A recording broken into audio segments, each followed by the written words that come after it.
Hello and welcome back to the Explanation Pro. Today I'll recap a movie called New Police Story, from 2004. Spoilers ahead. The movie's set in Hong Kong.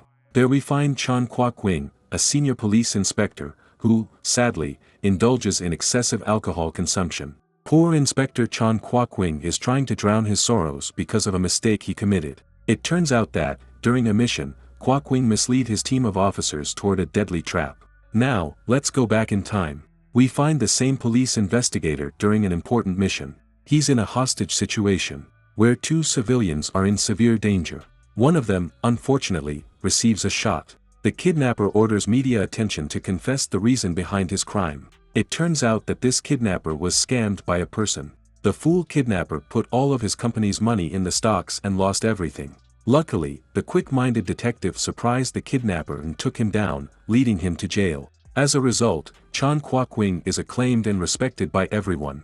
On a moonlit night, a group of rebels wearing masks perches atop the Bank of Asia, patiently awaiting the signal that would authorize their entry into the building. As soon as the signal arrives, they employ their bag to shatter a window, allowing them to descend by rappelling inside.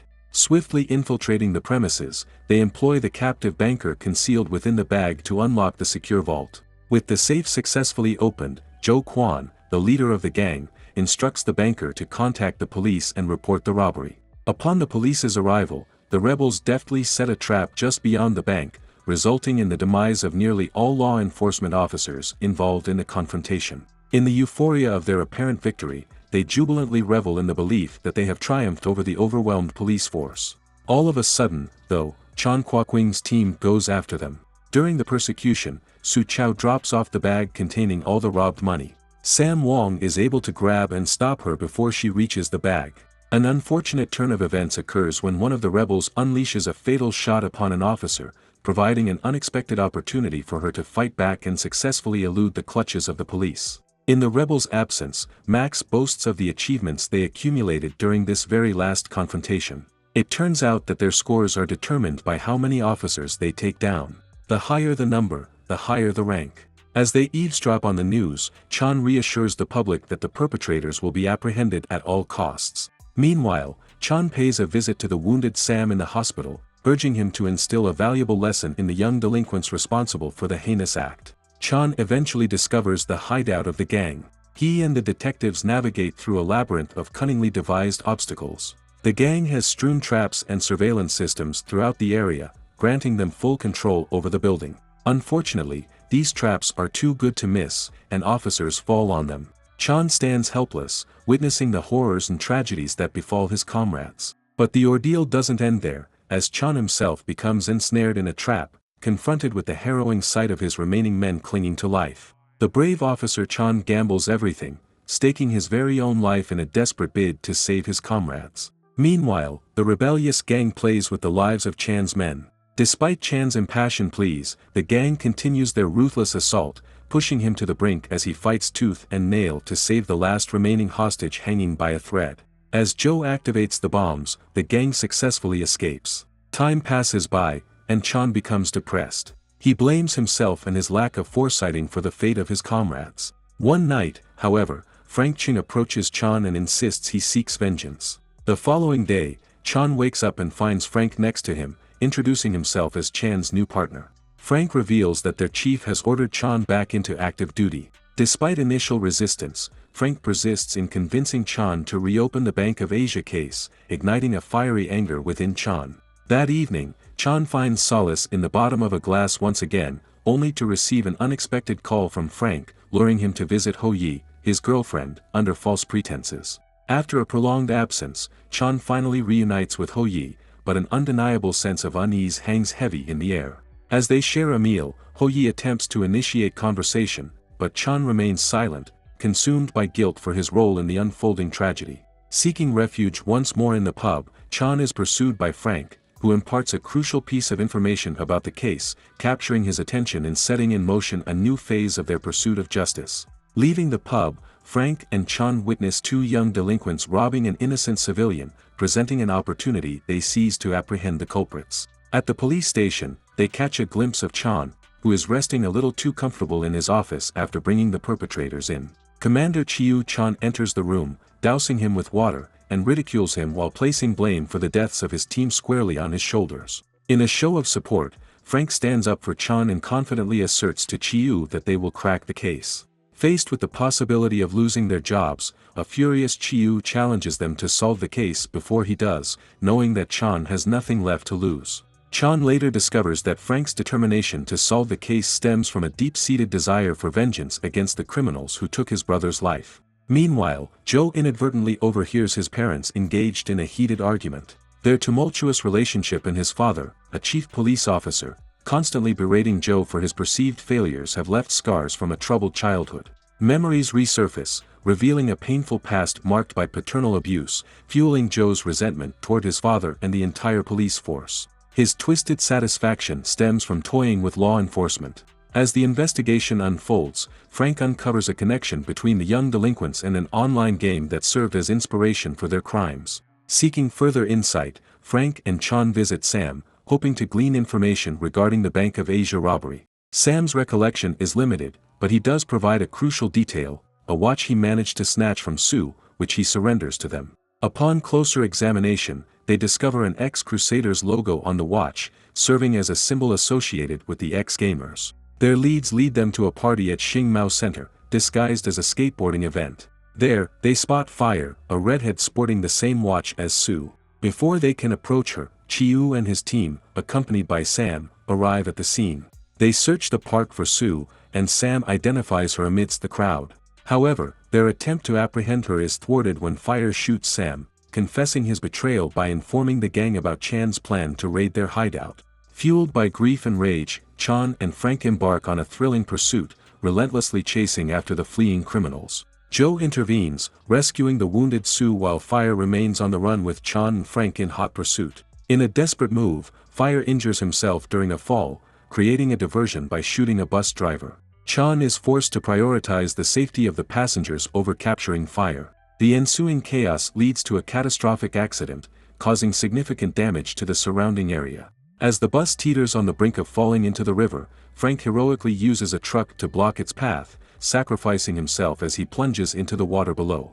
Fortunately, Chan and Frank manage to save both the passengers and themselves. In the hospital, the police chief confronts Chan about the complaints he received regarding the incident and questions why Chan returned to work instead of taking the prescribed leave of absence. Chan is left bewildered by the conflicting messages he receives. Frank had informed him that the chief wanted him back on duty, yet now he confronts Frank, demanding to know his true identity. Reluctantly, Frank shares a story that initially stretches the boundaries of Chan's belief, but over time, he manages to earn Chan's trust. Meanwhile, Sue's condition worsens, her life hanging by a thread as she fights for survival. In an act of mercy, Joe makes the painful decision to end her suffering, bidding her a heartbreaking farewell with a final kiss. Undeterred by the tragedy, Chan continues to collaborate with Frank. With the assistance of Sasa, a skilled crime analyst, they uncover the extensive backgrounds of the gang responsible for the massacre of Chan's team. Unbeknownst to them, the gang conducts their own investigations, delving into the pasts of the relentless duo. Tracking Joe's movements, Chan and Frank find him entering Ho Yi's apartment. Filled with urgency, Chan rushes to her unit, receiving a call from Joe along the way. Joe reveals that the real game is set to unfold at the police headquarters, where Ho Yi has been lured under false pretenses. As Ho Yi arrives at the location, Joe presents her with a gift, concealing a complex bomb designed to jeopardize her life. Chan races against the clock to reach the station, but by the time he arrives, it is already too late. The bomb squad is summoned urgently to defuse the imminent threat. Remaining calm to avoid triggering the bomb, Ho Yi, with the assistance of Chan and Frank, manages to find refuge in a safe location. The bomb squad guides Chan on how to disarm the device, creating a vulnerable moment that allows the couple to reconcile and profess their love for one another. As Chan is instructed to retrieve an object from outside the room, Ho Yi accepts her fate and decides to cut the wires. To their surprise, the bomb fails to detonate. However, as they prepare to leave, they realize that the bomb is hooked onto Ho Yi's clothing, unexpectedly triggering a devastating explosion. In a desperate bid to escape, the couple flees, but Ho Yi sustains fatal injuries in the process. During the course of their investigation, Frank and Chan find themselves facing separate charges and are arrested, ending up detained in the police station. To rub salt in their wounds, the gang pays them a visit, taunting them with their perceived superiority. Joe, in a twisted display of arrogance, even tips them off about their next robbery. Upon discovering the gang's plan, Chan persuades Sasa to aid in their escape. Navigating the hallways with caution, they are astonished when the police officers turn a blind eye to their presence. Their path intersects with Chiu in the corridor, but instead of reporting them, he surrenders his gun to Chan. They eventually find themselves at a gaming tournament, where the game reveals the gang's next move.